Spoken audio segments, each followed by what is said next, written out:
সালামু আলাইকুম। একটু নিউজগুলো হয়তো ইরেগুলার হচ্ছে, বাট আমি চেষ্টা করছি আপনাদেরকে নিউজগুলো রেগুলারভাবে দেওয়ার জন্য।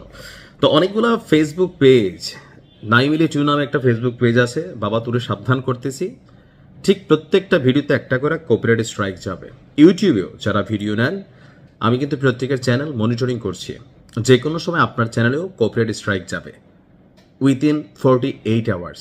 এটা একটা ওয়ার্নিং, কারণ আমি চাই না আপনার মনিটাইজেশন করা পেজটা, ফেসবুক পেজ এবং ইউটিউব চ্যানেল নষ্ট হয়ে যাক। যাই হোক, চ্যানেল আপনার নষ্ট হোক না হোক, আজকের এই ভিডিওটা সর্বোচ্চ শেয়ারের আহ্বান জানাচ্ছি যারা ইরানের ফ্যান ফলোয়ার আছেন।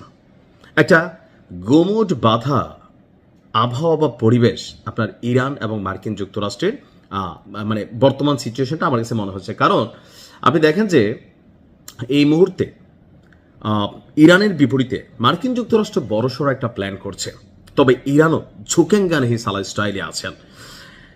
আমেরিকা যে কোনো সময় বড় হামলা চালাবে, আর গেল মাসখানেক আগে যে উত্তেজনাকর পরিস্থিতি তৈরি হয়েছিল সেইটা এখন গুমুট একটা পরিস্থিতি যখন ধারণ করেছে, এর মাঝখানে মার্কিন যুক্তরাষ্ট্রের সাসপিশিয়াস অর্থাৎ রহস্যময় কিছু কর্মকাণ্ড দেখা দিচ্ছে, আর এগুলো বার্তা দিচ্ছে ইরানের বিরুদ্ধে যে কোনো সময় অভিযান চালাতে যাচ্ছে আমেরিকা। তবে আমেরিকা যদি কোনো অভিযান চালায় তাহলে ইরান পাল্টা অভিযান চালাবে, আর সেই অভিযানকে মোকাবেলা করার জন্য মধ্যপ্রাচ্যে মার্কিন যুক্তরাষ্ট্রের থাকা যে ঘাঁটিগুলো আছে, অর্থাৎ ধরেন কাতার, বাহরাইন, তারপর হচ্ছে সৌদি আরব, মানে অনেকগুলো রাষ্ট্রে আপনার আমেরিকা তাদের সামরিক নৌসামরিক বা আরো বিভিন্ন যে ঘাঁটিগুলা সেগুলা করে রাখছে। এখন প্রশ্ন হচ্ছে, কেন বারবার আপনার কাতার এবং বাহরাইন থেকে আমেরিকা তাদের ঘাঁটিগুলো সরিয়ে নেয়? এটার কারণ হচ্ছে, গেল 2-1 বছর আগে যখন একটা অভিযান হলো, তখন ইরান পাল্টা একটা অভিযান চালালো। কোথায়? কাতার,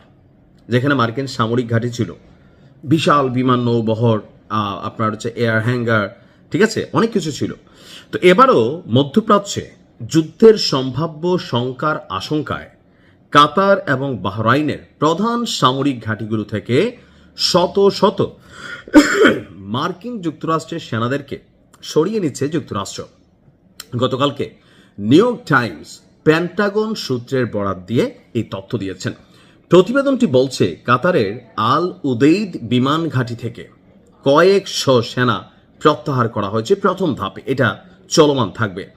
এছাড়া মার্কিন নৌবাহিনীর 5ম ফ্লিট, এটা বাহরাইনে অবস্থিত, সেখান থেকেও বাহিনী সরিয়ে নেওয়ার খবর পাওয়া গেছে।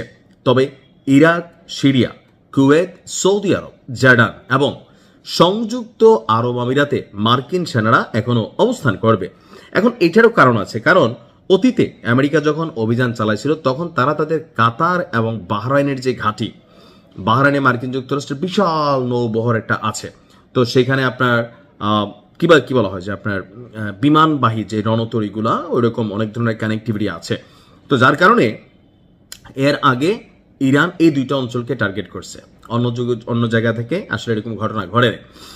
ইরানের উপর সম্ভাব্য মার্কিন হামলার পরিকল্পনা হিসাবেই আপনার পাল্টা পদক্ষেপ হিসেবে ইরান যদি কোনো অভিযান চালায়, সেটার সতর্কতামূলক ব্যবস্থা হিসাবে এই পরিকল্পনা গ্রহণ করা হয়েছে। ধারণা করা হচ্ছে যে তেহরান পাল্টা অভিযান পরিচালনা করার জন্য তারা তাদের সর্বোচ্চ শক্তি প্রস্তুত করেছে। এখন জাতিসংঘে ইরানের মহাসচিব তিনি একটা সতর্ক বার্তা পাঠিয়েছেন মার্কিন যুক্তরাষ্ট্রের বিরুদ্ধে, যে যদি ইরান আক্রান্ত হয় তবে এই অঞ্চলে শত্রু বাহিনীর সকল ঘাঁটি, স্থাপনা এবং সম্পদ ইরান তাদের বৈধ লক্ষ্য হিসাবেই চিহ্নিত করবে, অর্থাৎ ইরান ঝুঁকবে না। আমরাও চাই না ইরান ঝুঁকুক, খেলা জমুক। ভালো থাকুন, আসসালামু আলাইকুম।